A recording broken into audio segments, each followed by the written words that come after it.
Folks, welcome back to the Women of Water Get Real virtual summit, where we're talking about where and why women are leaking from the water career pipeline, how to stop those leaks, and how to actually bring women back if they've left the industry. And part of that is understanding why women are leaving, and some of that is around these private conversations that a lot of people don't know about. And I have a very special guest with us today. I actually ran into her, met her through a book reading that she had done on her book that Empowering Women had hosted. And it's called Hush Money, How One Woman Proved Systemic Racism in Her Workplace and Kept Her Job, which of course is a work of fiction. She keeps your job, written by her and her daughters. And we're going to have a real conversation today about those difficult conversations and why people are so frustrated, women in particular, with some of the things that have come up in the water industry as well as other large organizations. Jacquie Abram, thank you so much for being here with us today. I know your time is very much in demand, and I really appreciate your speaking engagements and taken off. Your writing career has taken off. Yes. But tell us about how you got started with this. What is the story of this book? Okay, so thank you for that wonderful introduction. I am so excited to be here, Dr. Kat, and I'm thrilled to be able to talk about Hush Money with your audience. So Hush Money, How One Woman Proved Systemic Racism in Her Workplace and Kept Her Job, is fiction inspired by true events. So Yes. There is a very real woman behind the character that you meet in Hush Money. And Hush Money is actually a book that I wrote with my daughters after my six-figure career in higher education. And you're talking a career, Dr. Kat, that spanned nearly 20 years. You know, I was ambitious. I was exceptional. I was exceptional. I just put strong emphasis on that. I was exceptional in my job. I enjoyed my job. And because of the outstanding way that I performed and approached my job, I was always quick to climb that corporate ladder.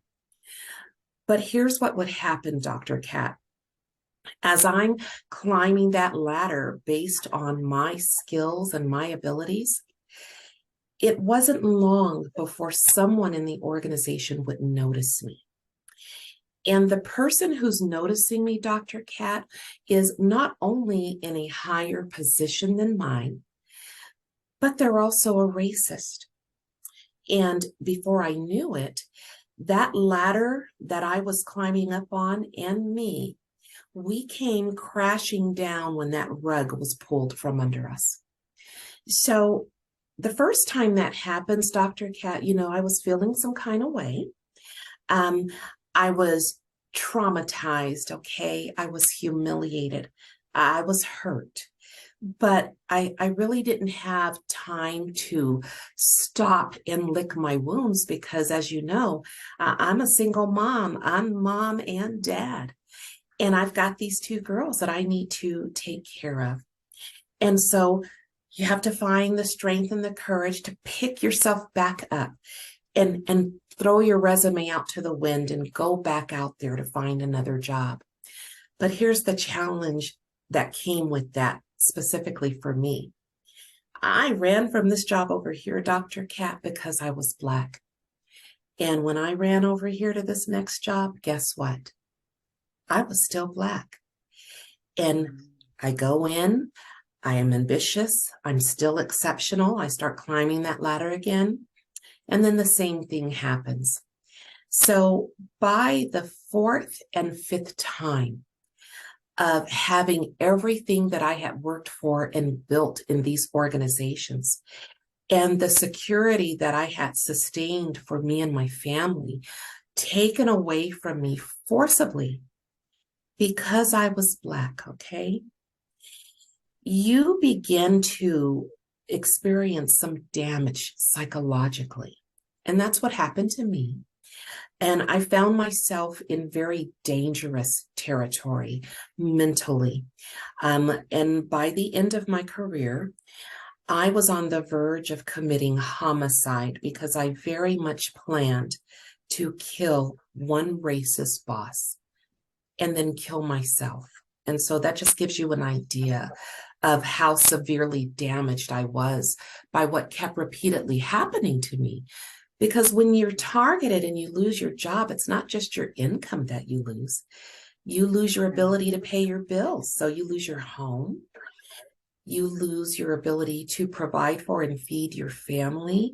And when you find yourself homeless with your two girls, after being successful and being able to get these six-figure jobs because you're good at what you're doing, but you're not able to keep them because someone keeps targeting you, you're feeling some kind of way.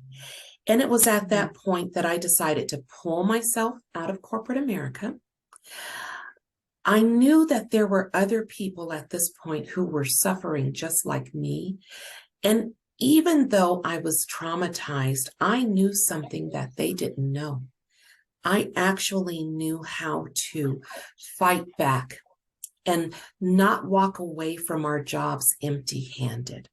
Okay. And so that's where Hush Money came from. We wanted to provide people with a roadmap, and not just Black people dealing with racism, because Dr. Kat, there are so many types of discrimination. I mean, just so many.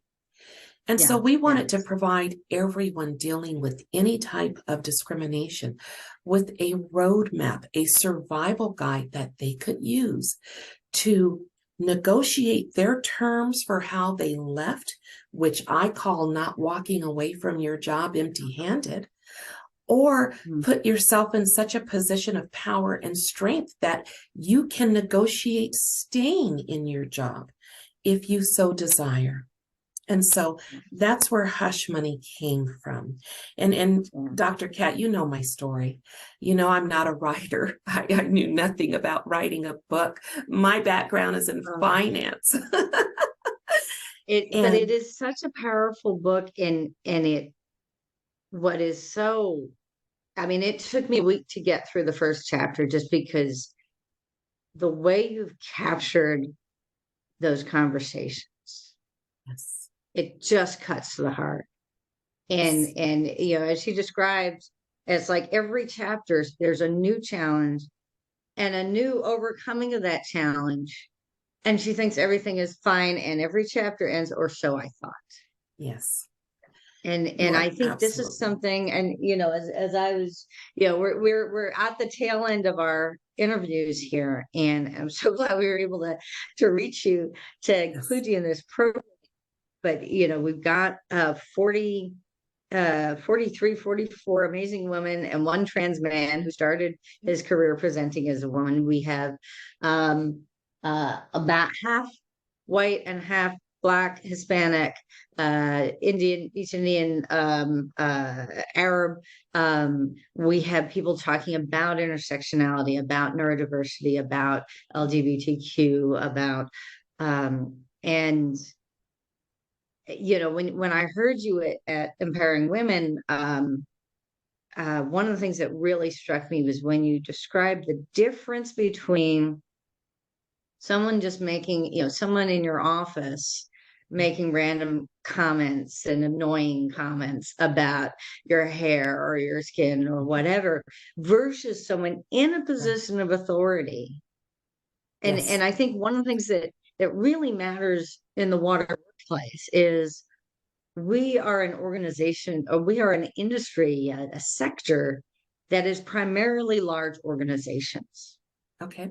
And you can have as many, you know, woke and supportive people as you want at all different layers. The CEO is so wonderful and says wonderful things and welcomes women and welcomes diversity and everything. But all it takes is just, you know, one or two individuals who don't think that you belong there for whatever reason, because you're Black, because you're a woman, because you're gay, because you're you know, different in some way, to manipulate the system Yes. And make it seem like it's even being supportive of you. I mean, at one point you were featured in a campaign Right. as an example of diversity, right? Right. Right. So let me just talk a little bit about that, because you really hit the nail on the head there. You know, if you go back decades ago to the type of racism and, quite frankly, the type of discrimination that was going on in the workplace, a lot of what was happening decades ago was very overt. It was easy to spot. You could point at it. You knew that what you were dealing with, in my case, for example, was racism. Okay. But over the years, racism has morphed into this more hidden way of attacking you where you hurt, but doing it in such a way that, number one, you can't tell if what you're experiencing is actually racism. Number two, because it's hidden, it's harder to prove. Number three, because it causes you to question your sanity, it damages you psychologically as you try to navigate this hidden world that you found yourself in. And so, to give you an example of that, what's happening in modern day racism and in the workplace today is this. If you are an employee, okay, and you're working in your job, and yes, you've got some biases going on around you, okay? You've got the person in the office over here who doesn't think your braids are professional, okay? And you've got the colleague down the hall that doesn't like the soul food that you're warming up in the break room, okay? And if these were the only things that you were dealing with, we could actually handle that. They're annoying. Yes, they're annoying. You know, sometimes they hurt, but they're things that we could actually deal with. But that is not what kills our careers in the workplace. What kills our careers is covert racism. It is an ultimate career killer. And the way that it works is you have a leader in that organization, and that leader can be absolutely anybody, okay? It can be anyone in that organization. But they have noticed you, okay, for whatever reason. So in my case, they've noticed me because that leader is a racist and I'm Black. And it doesn't matter what my skill set is. It doesn't matter what I bring to the table. It doesn't matter how exceptional that I am. The only thing this leader notices about me is that I'm Black and that I hold a position that this leader doesn't believe I deserve. And so what the leader does is he begins to target me, okay?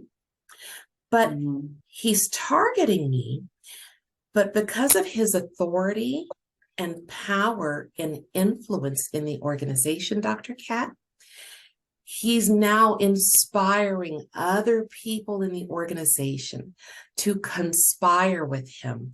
And so before you know it, you're not dealing with one racist leader anymore. You're dealing with people, and they're all working together to kill your career. The people that this leader is motivating to help him and aid and abet him as he kills your career is HR. HR knows who is responsible for their paycheck and for their position.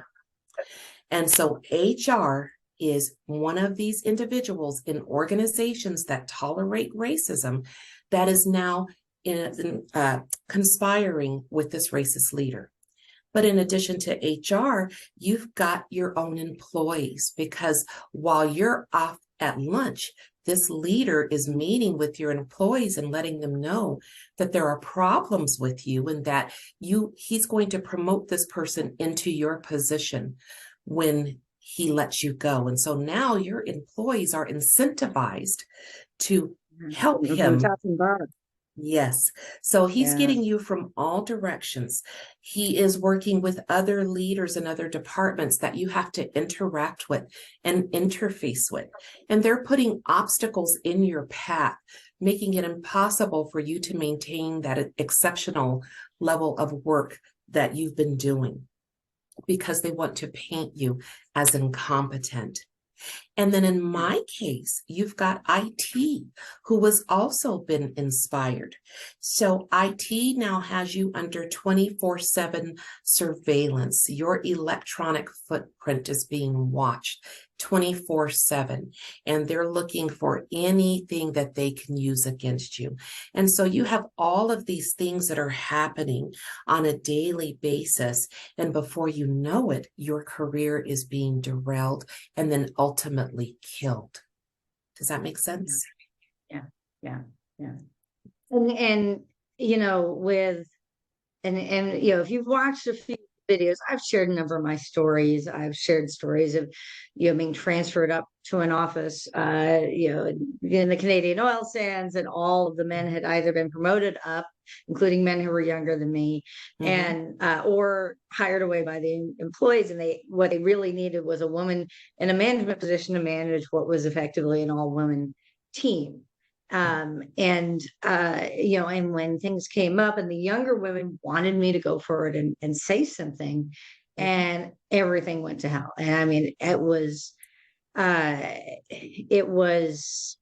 promoted basically, like what I call is the memo that ended my career. I was not thinking of myself as a feminist. That was my mother's generation. I had all the right degrees and certifications and skills and, portfolio projects, and had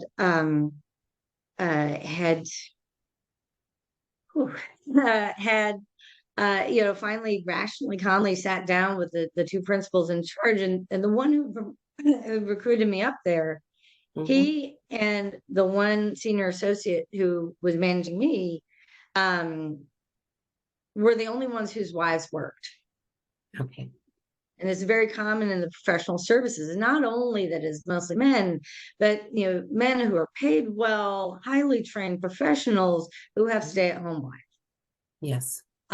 Who sometimes get jealous or have been hinted at that there's something going on when you work closely with a male, and that's a whole mess. But but every other man in the office had stay-at-home wives. Everyone, if you were associate track, we were all in the office on Sundays. So damn well they weren't home taking care of the kids. Right. And so I sat down and mentioned some of the concerns that had come up about the comments about, women being told how to dress, the women, just whatever. And the other's principal, flew off the handle. And this women's affiliate group is there's a secretive organization, because we had no reporting structure, because every other group had a woman associate or principal who could report out from the women's affiliate group to the principals and associates. Okay. When you're dealing with engineers, architects, this is very common. Right? Yes. And finally, we want safety too. We care about our children too. And so he told me to write up a memo, because he said we're 50-50.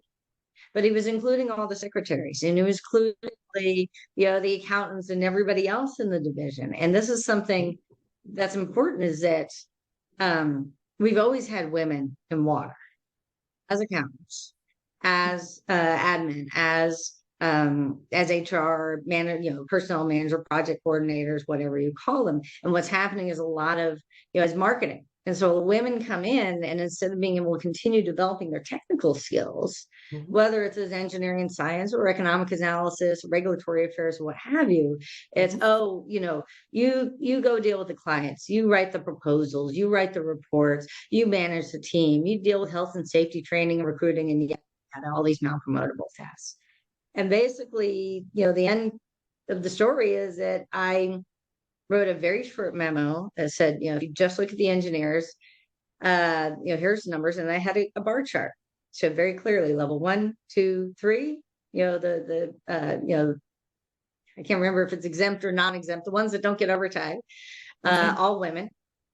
Me as the only level 4, and then 5, 6, 7, all men. Okay. Within 3 months, I was promoted to level 5, first woman eligible to be associate in the engineering division, which actually I had been told by the guy who recruited me at school after I was hired, that the reason the real reason he hired me is he wanted to prove that a woman could become an associate in the water resources engineering globally.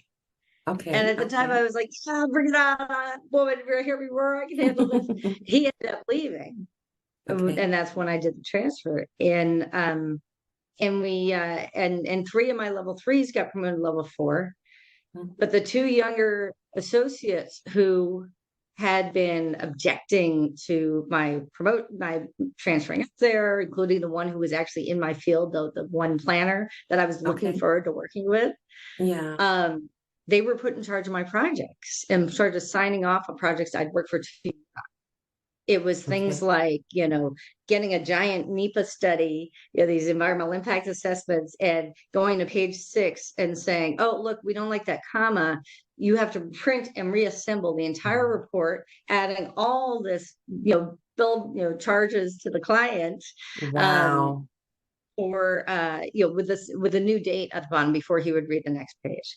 The other one, what had happened, he refused to work with me the day I got there.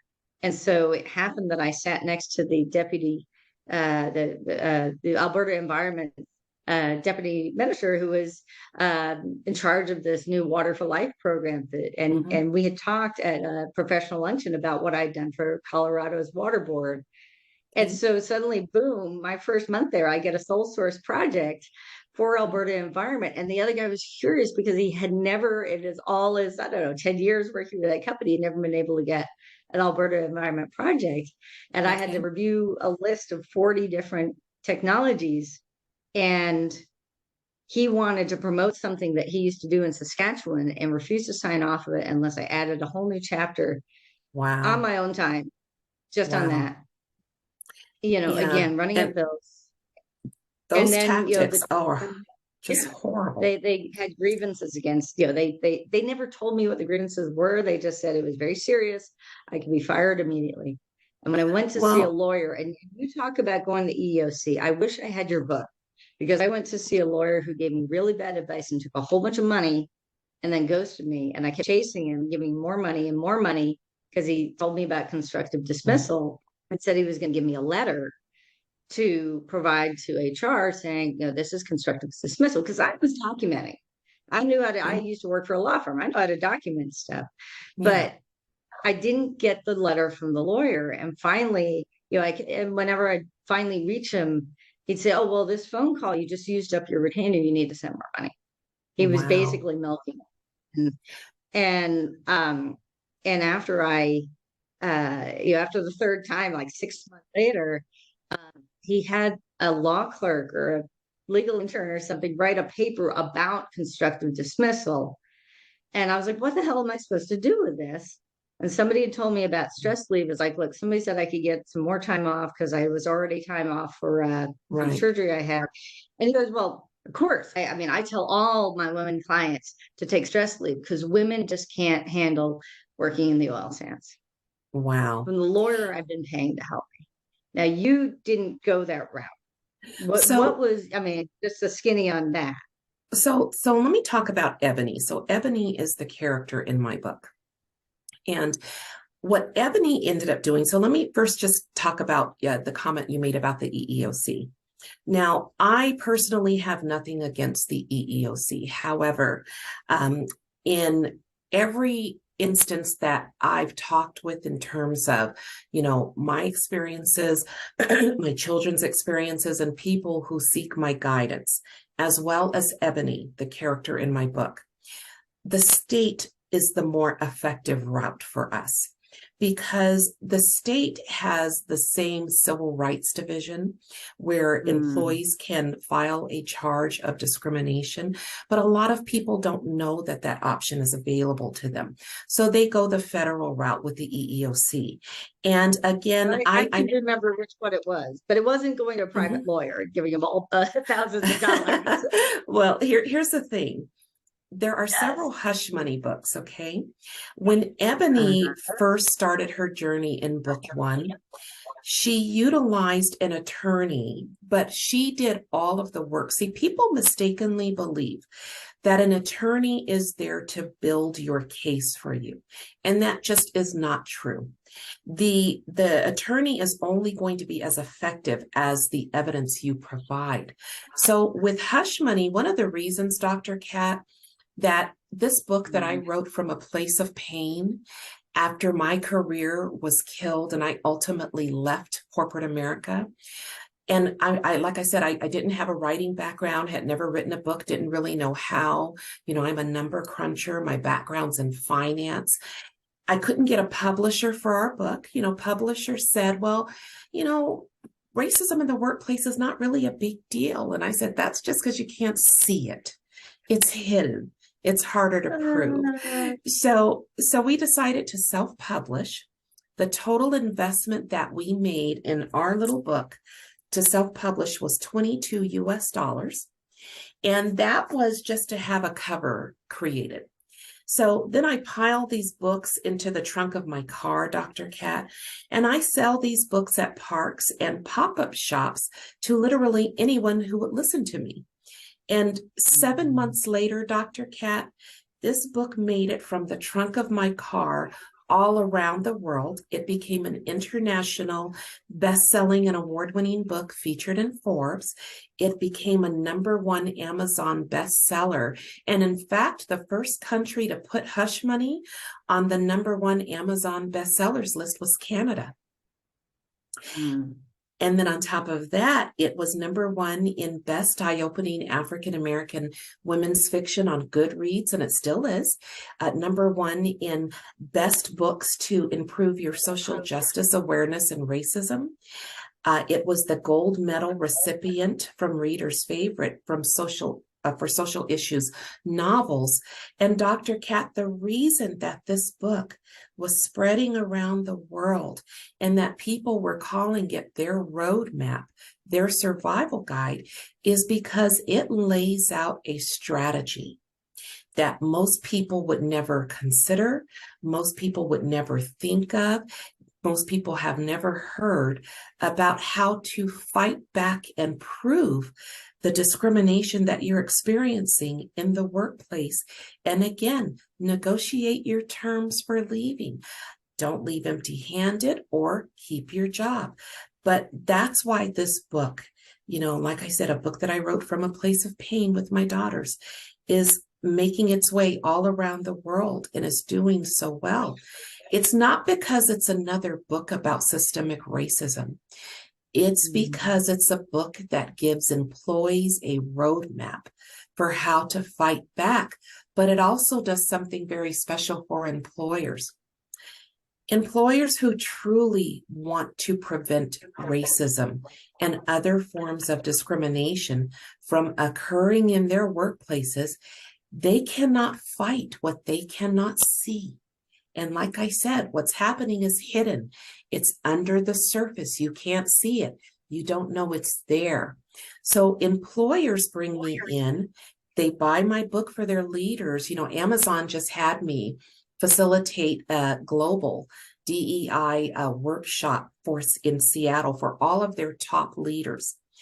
And they all received the book. And then we really just did a deep dive into, not only racism, but sexism, gender bias, intersectionality, and specifically a very deep dive into covert racism, the career killer.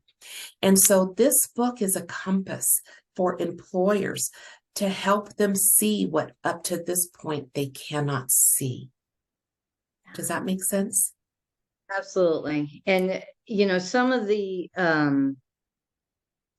other speakers that we have in this incredible summit that has come together, and I'm really thrilled with the people who have had the courage to step up and speak up, because it just a few years ago, you would still go to the diversity committee at water association meetings. I was covering, after my engineering career was effectively killed, Yes. I began doing online media and online education, and which I still think is relevant to what I used to do, but I still have a hard time convincing others of that. But I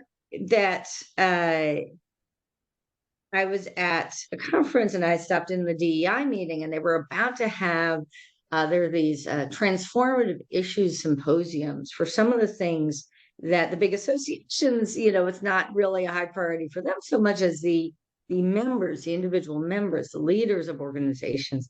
We talked to we'll talk a little later about your experiences in Buffalo, but in Buffalo, where they had the racist shooting, in Louisville, where you had Tawanda shot through the window, they Yes. broke into her house, the police broke into her house looking for the wrong person. When Jackson, Mississippi, the woman who was head of Jackson, when they knew what was going on, and the white suburbs who were on the board wouldn't listen, wouldn't invest in what the black center of the city. Yes.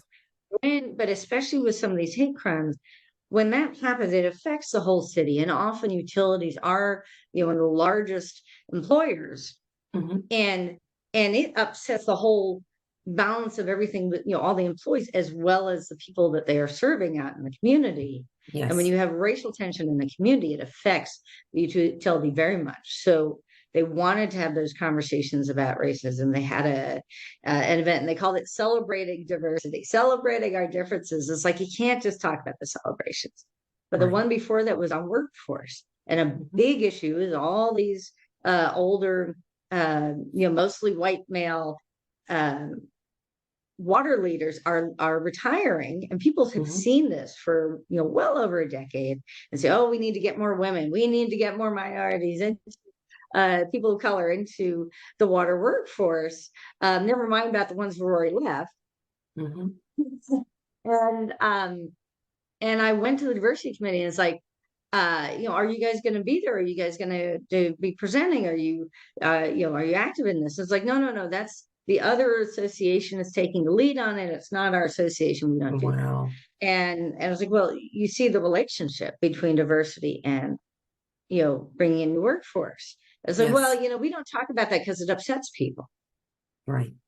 Black woman chair at the time of that diversity committee telling me, they would have a technical session, and sometimes you would get, like, there was a researcher who just gotten her PhD at University of Phoenix on the water business, and did a whole survey of women and sexism, racism, and issues in the workplace, and was presenting her research at this conference, and they stopped allowing that because people got upset.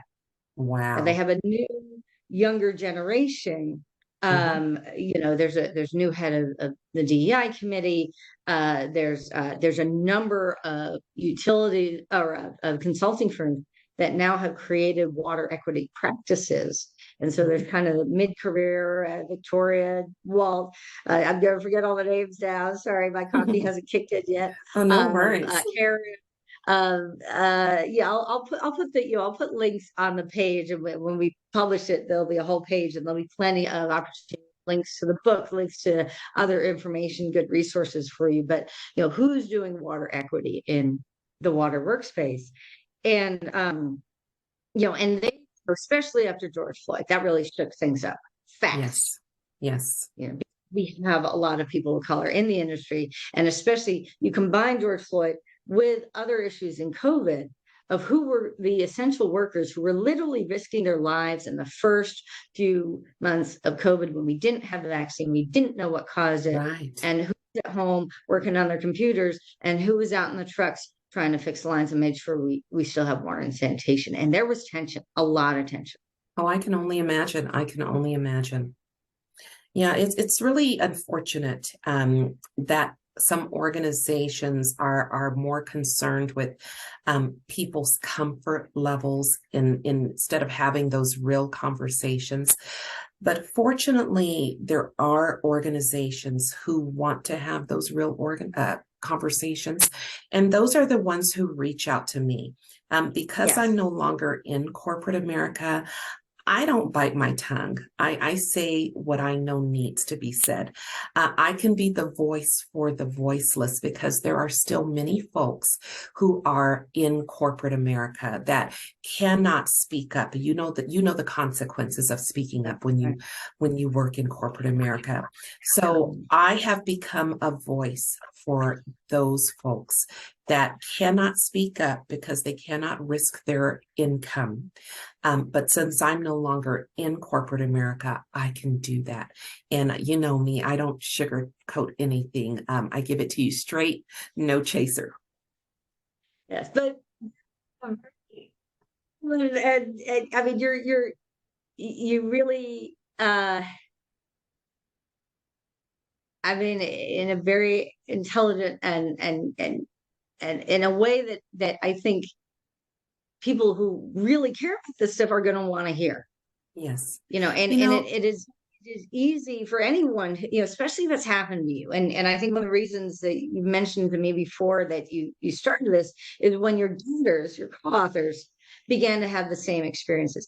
That was the punch in the gut for me. We've been Yes. doing Water Citizen started doing these private online mastermind groups, so these women water leader circles. I didn't charge for them.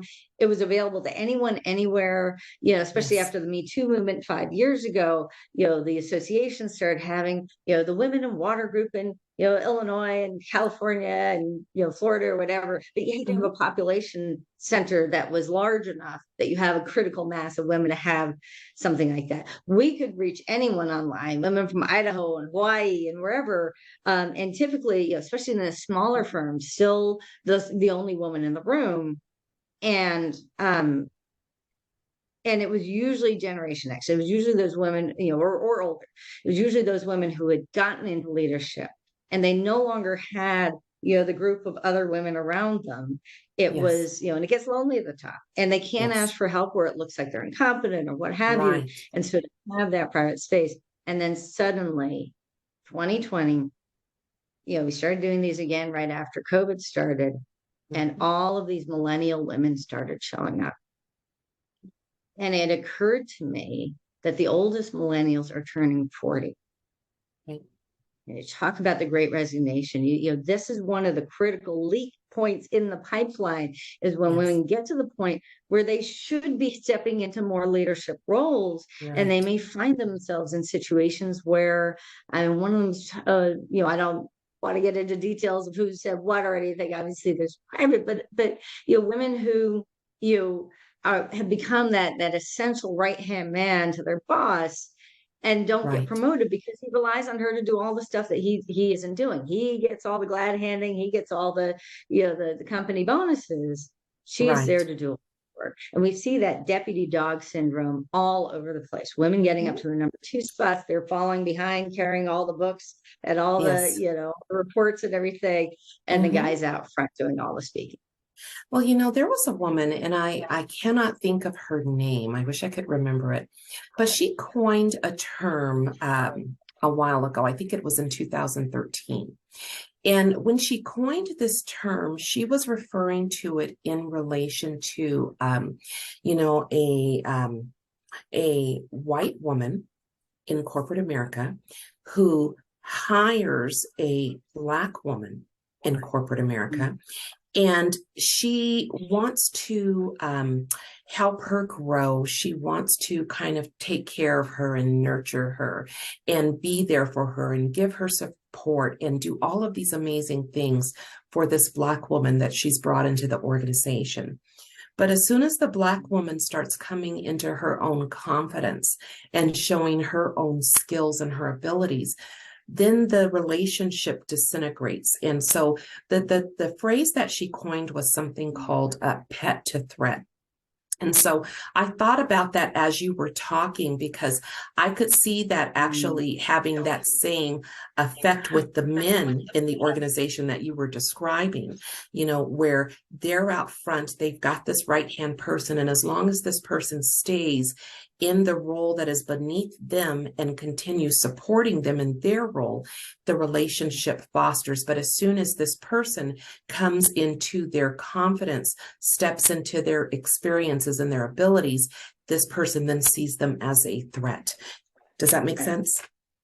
Absolutely. And one of the things I mentioned, the thing about how women are dressing is so essentially, in our field, especially in something like consulting, you're Mhm. often dealing with, having a master's is the bare minimum. right? And a lot of people have PhDs like me. That's why I got the PhD, was so that I could be for one of those top level consulting firms and become one of those go-to experts. That was the Yes. dream. I Yes. didn't get the PhD to teach. I wasn't getting a PhD to try to impress people. I was getting a PhD so I could work on the most challenging issues facing our country in these areas. Yes. And coming through academia, and I know you were working with the university on the administration side, but also on the, in terms of professors and whatnot, you got the research assistants. And I would go into that also in terms of like I'd won my own work because the school had lost the paperwork for my fellowship and didn't tell me until I got there.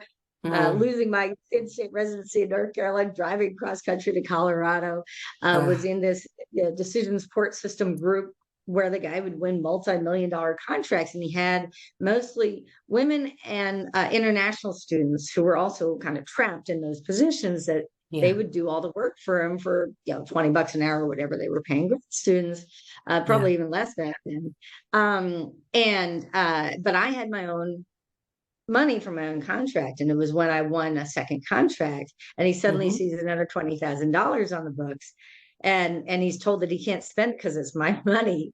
And so he said I had to give a presentation to the group on what I'd been working on after 2 years of ignoring me. And I did. And then a week later, he comes by and says, I have no more money. I have to get out of the office.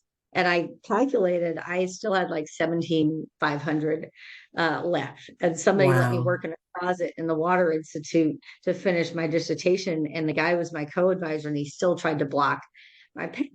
But when I got into the consulting firms, it would still perpetuate this relationship of the master and the grad students. And so this office, all the women were basically the grad students doing all this gut work the guys didn't want to deal with, and dressing like grad students. We had no professional attire for women engineers. Wow.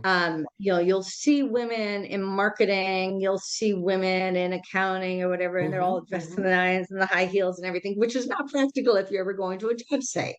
Right. And in fact, one of the speakers we have on this is Emily Solby from Juno Jones Boots, who actually designs steel toe, protective boots that look good, so that you can actually go from the field to the office. We have people like Nicole Brown, who had created the one of the co-founders of the Black Water Professionals Alliance, which is now a 501c3, as well as System, as kind of a Black women's online, a place where they can get together and get support. We had Angela Walker, who won her case for discrimination and retaliation as an operator. And we're also going to talk to Liji from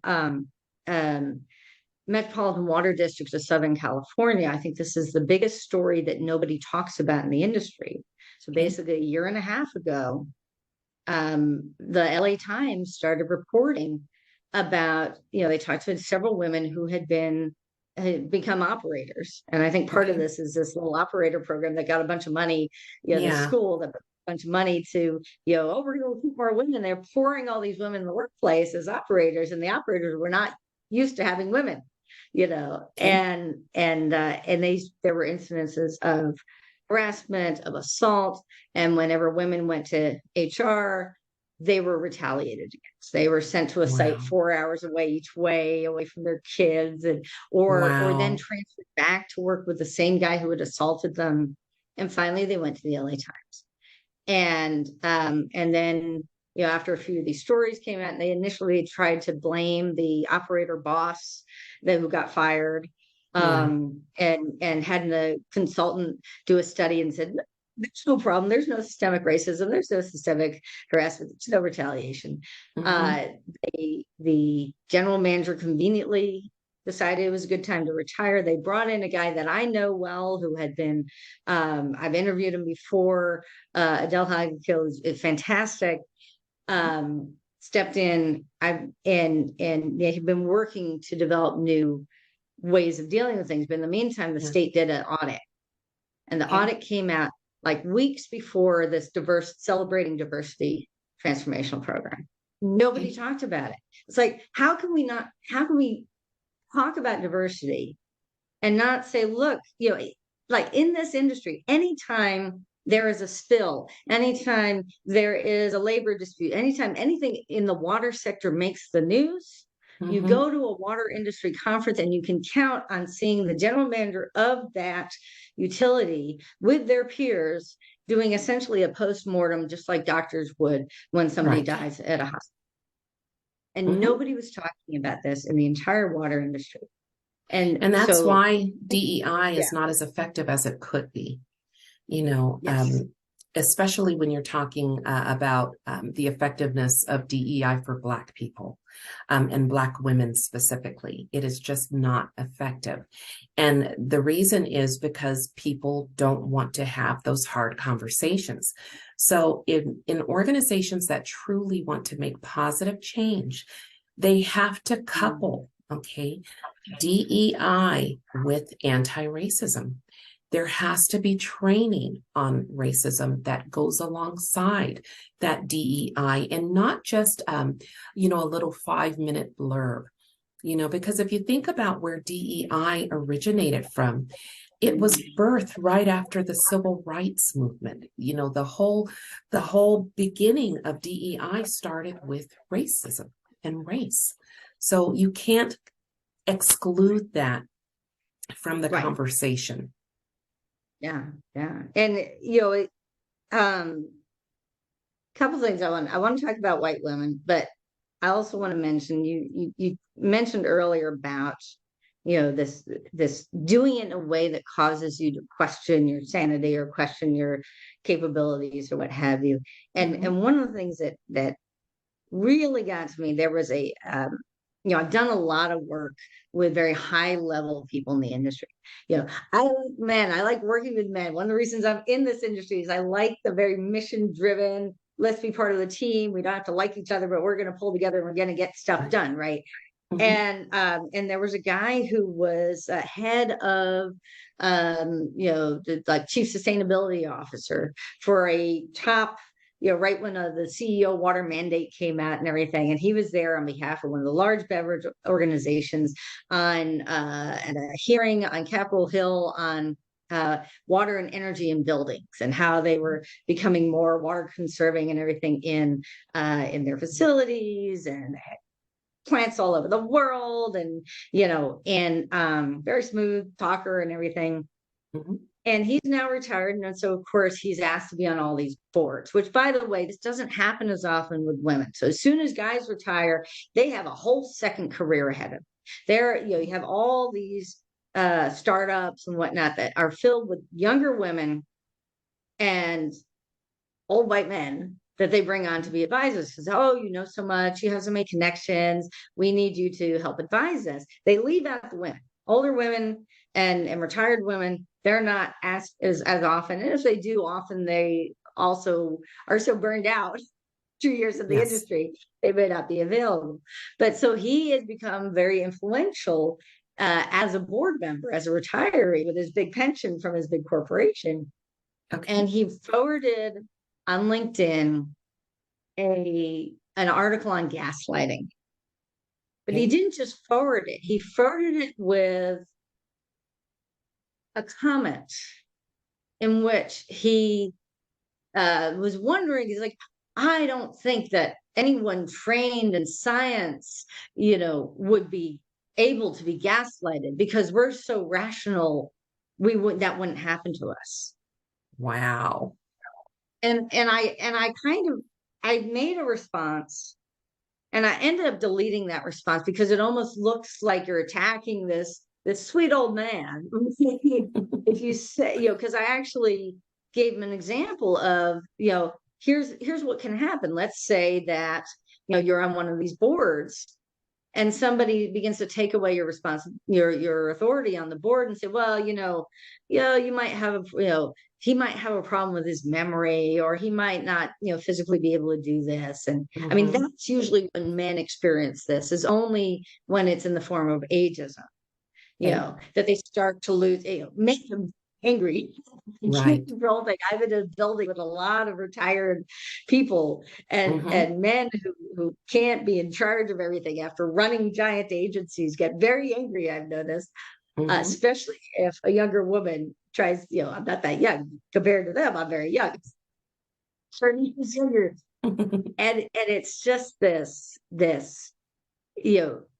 we don't believe that gaslighting is real. If it is, Wow. they just don't get it. They don't get it, and nobody wants to challenge them because they are these esteemed leaders Right. in the field.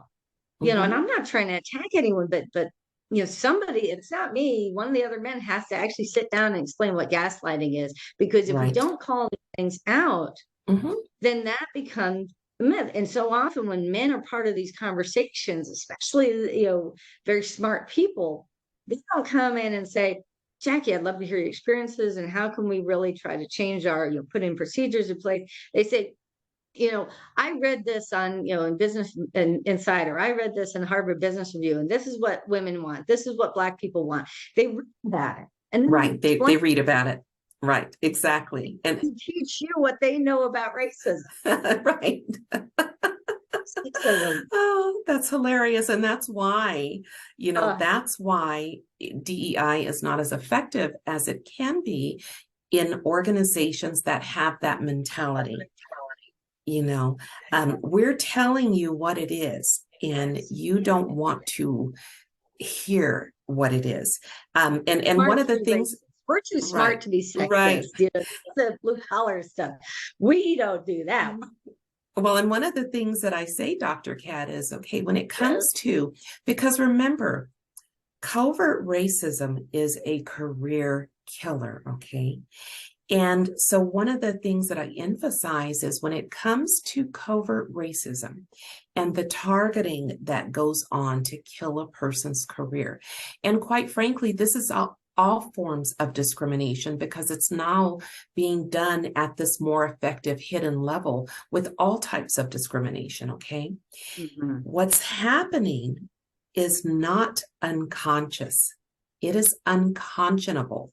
They are aware of what they're doing. Absolutely. There's Mhm. such a difference between someone who is just not aware, where sharing Right. your stories might help.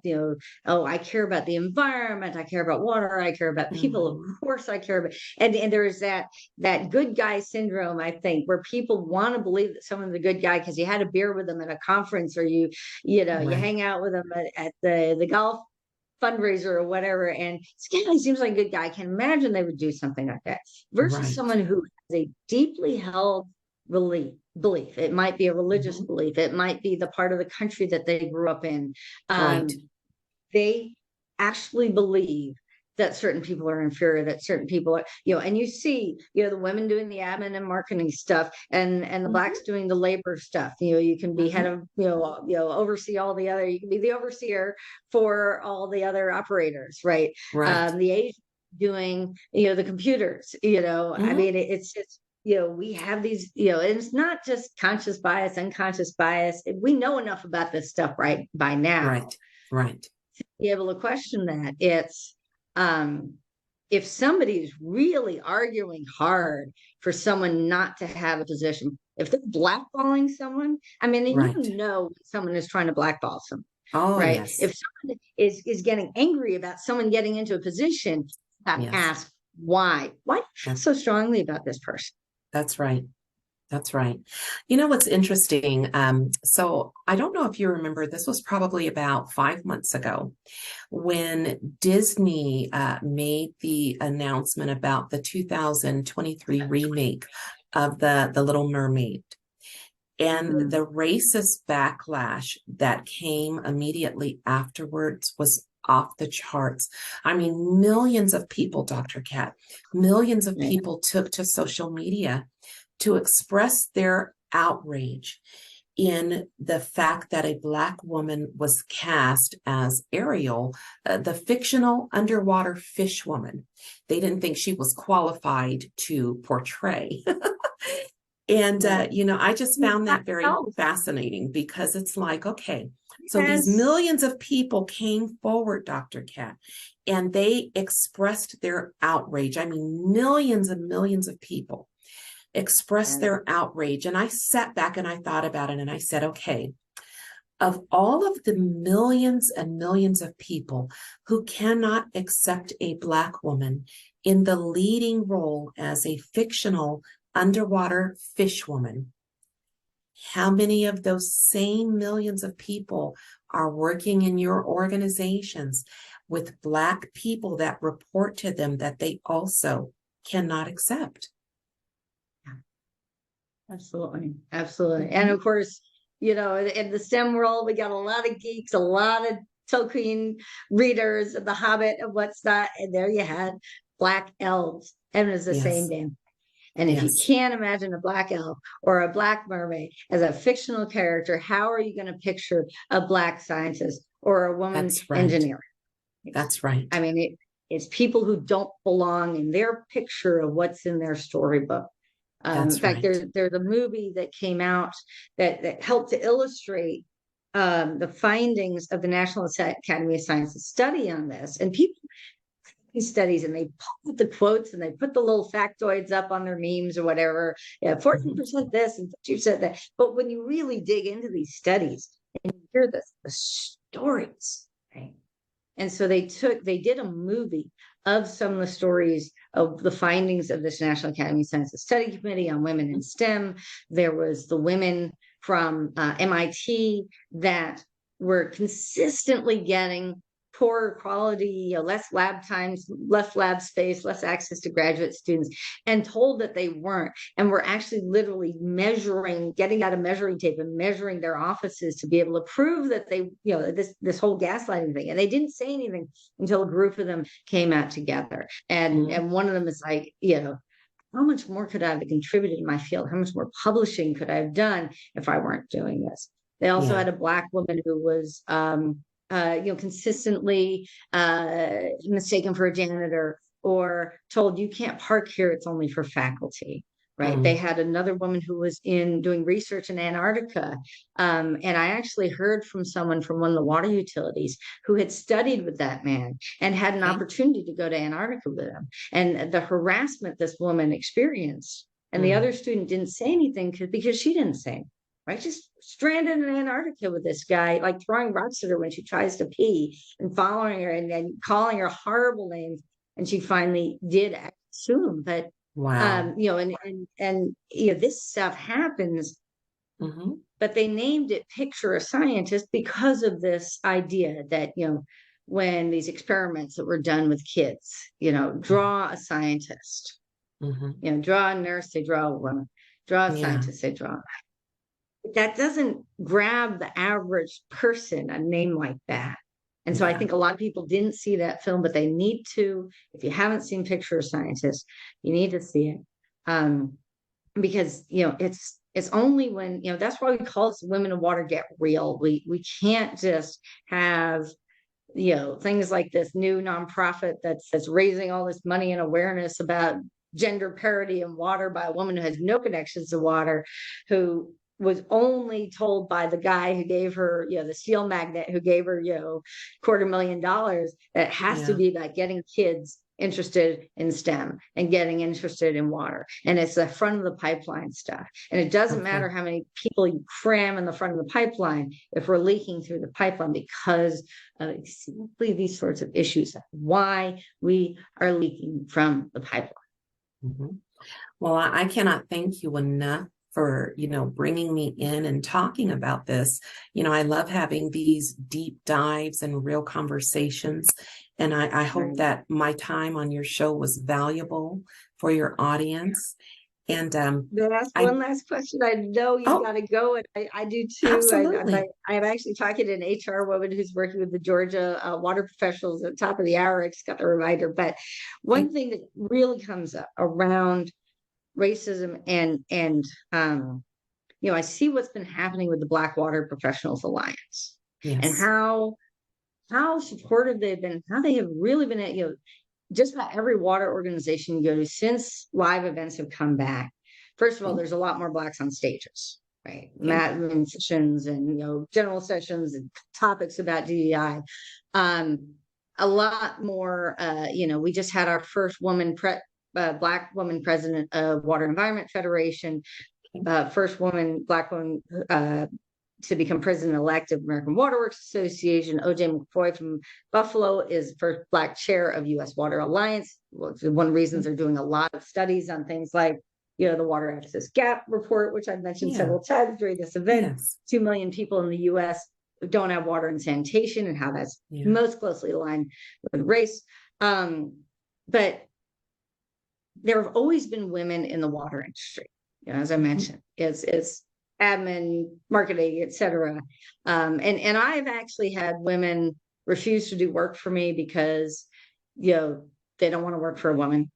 I've had, and actually, other women sabotage, move my desk while I wasn't there and mix all my papers together and said, oh, well, this is what it looked like anyway, with all the stacks of all the different projects I was working on.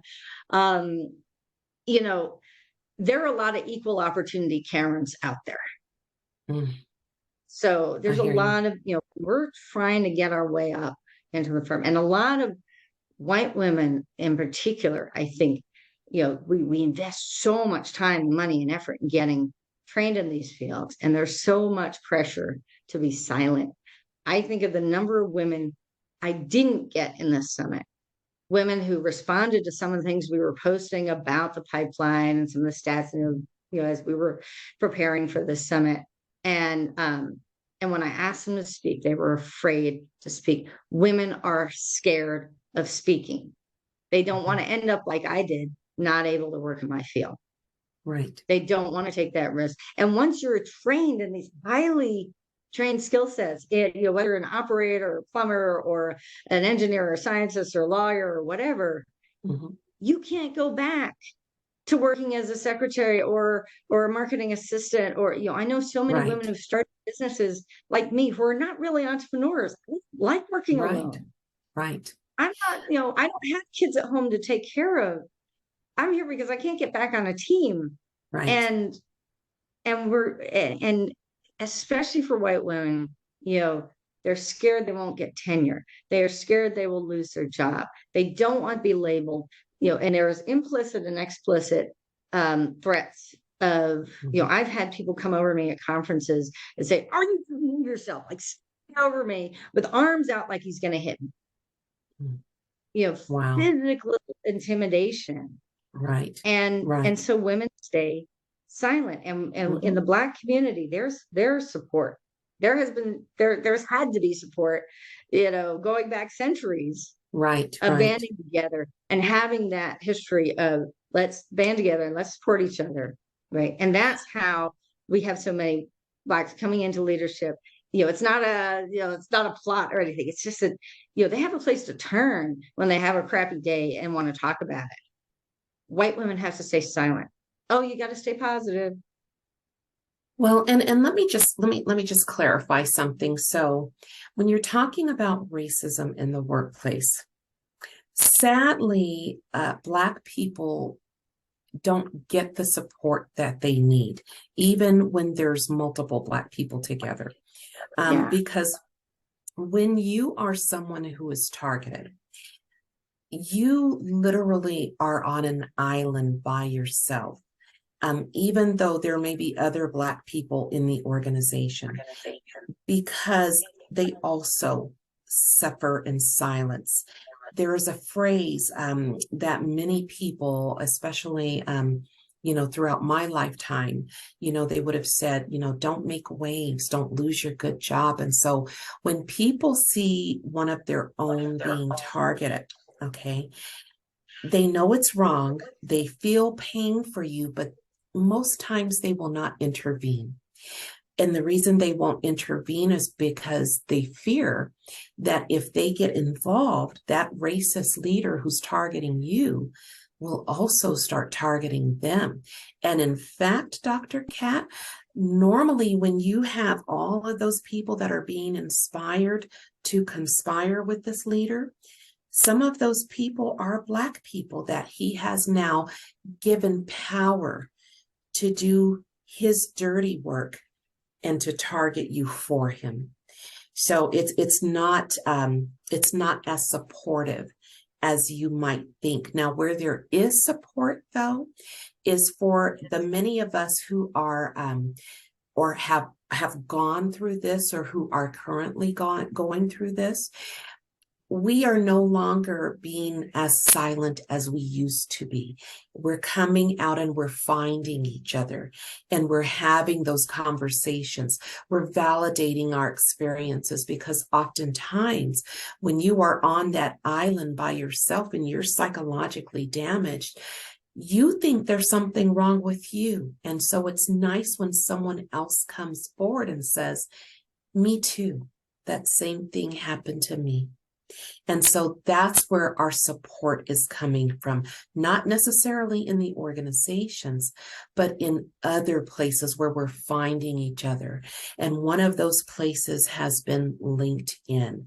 LinkedIn has been just the most incredible resource for Black people who are experiencing racism, to find people who have gone through it, or who are currently going through it, and to get that validation and that support that you couldn't get when you were in what I call corporate hell.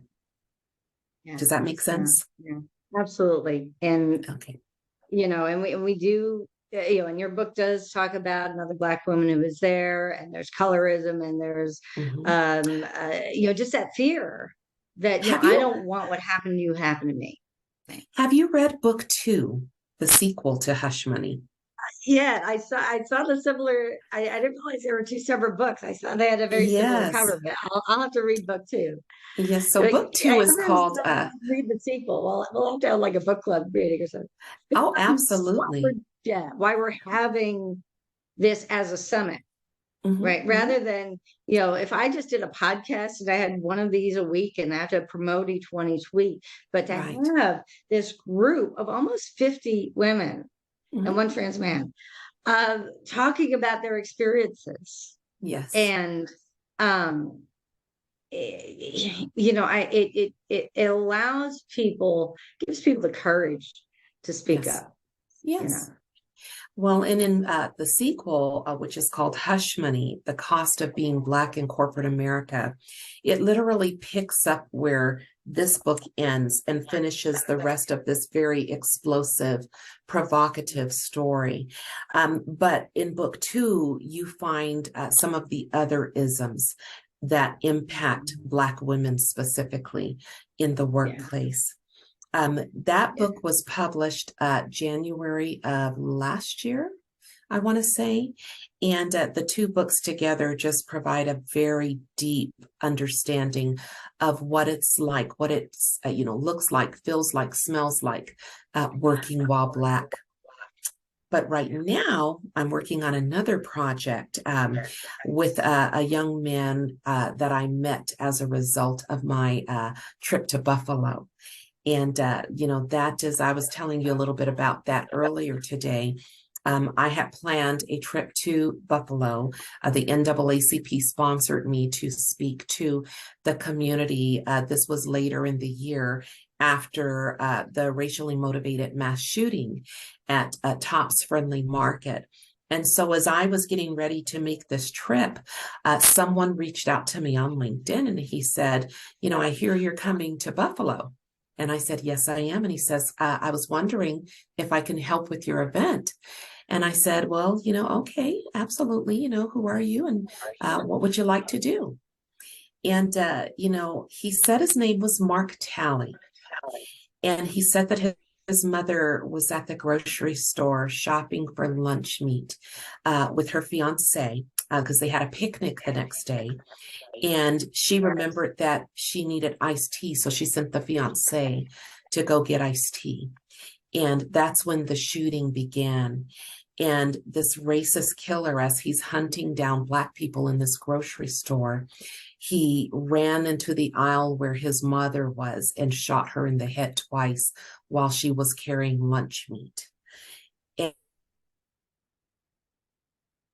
And so he was just trying to keep busy. We thought he might go insane if he didn't stay busy. And so he asked if he could help. And we just bonded after that. And so he is publishing his book on May 14 with my help, which is the 1-year anniversary. And the book is just explosive. It is such a heartbreaking but beautiful story. And it's called 514, The Day the Devil Came to Buffalo. So be on the lookout for that. And I will have written the foreword on his book as well. Yeah, very powerful. Yeah. You're doing amazing work. And I know that, especially for those of us who don't see ourselves as authors or speakers or, I like being in the background programming, creating decision support systems. And, I like being on Capitol Hill as the little staffer, slipping up the notes to the senators so they can ask the big questions. I want to be out front. But, sometimes when nobody else is on your team, you have to be that person. And you've got to be that person. Yeah. So I really hope that everyone here gets a chance to watch this. Everyone who's part of the summit gets a chance to watch your session. Make it a special session in the evening so that you really highlight this. And for all the organizations, and I know everybody's grappling with this right now. Jacquie is an incredible speaker, runs incredible workshops. She's really figured out, as an educator, as someone who comes out of the educational industry, knows how to create things that have an impact, not just a pretty speech. And so I hope that people will reach out to you. We will put all your contact information and where they can get more information and where they can get both books. I now have my homework assignment. I have to go read, go get the second book. I'm looking all over the place. Like, what did I do with that book? I thought I'd loaded it somewhere. I think it's like, I get that. Now I'm going to get the second book. But we're really looking forward to everything that you have to offer. I'm really are so privileged that you spent this time with us here today. Jacquie, any last thoughts for our audience of, what to do if you are in one of these situations when you're being targeted, or if you are in an office where, you want to know that this isn't there, or if it is, how do you deal with it? What would you like to say? The number one thing I can tell you is to read my book. It is more than just another book about systemic racism. It is a roadmap for fighting back if you're experiencing racism in the workplace or any other form of discrimination. And if you're an employer, it is a compass for seeing what up to this point you haven't seen, because you can't fight what you can't see. You need to have your eyes opened. And that's what this book will do. And if you're an ally who's never experienced any kind of racism, but it's wrong, you want to help, people are telling you, we don't want your help because you don't know what we're experiencing. Well, my book will put you into the shoes of a racial discrimination victim. And when you come out of her 5-year journey, you will feel and see and smell her circumstances as if it's happening to you or to someone close to you. And your ideas about what we experience working while Black will be forever changed. Absolutely. Well, I highly endorse this book and endorse Jacquie as a speaker, and we don't usually do that as a nonprofit, but this is important to have a path forward. Those of us who work in water, we are problem solvers. We are the ones that run into the flood and into the hurricane and say, how can we fix this? Well, we can't solve problems that we don't see. That's right. And just ignoring them and not wanting to put them on the table because they'll upset someone, that's no way to solve a problem. We need to get this stuff on the table. And Jacquie, you've done a tremendous job. Thank you so much again for being here, and for all of you watching today. Please do watch all of our amazing programs throughout the week. Support us with the Power Pack and join our community as we have these difficult conversations in a private, secure, facilitated. Thank you so much. Take care. See y'all soon.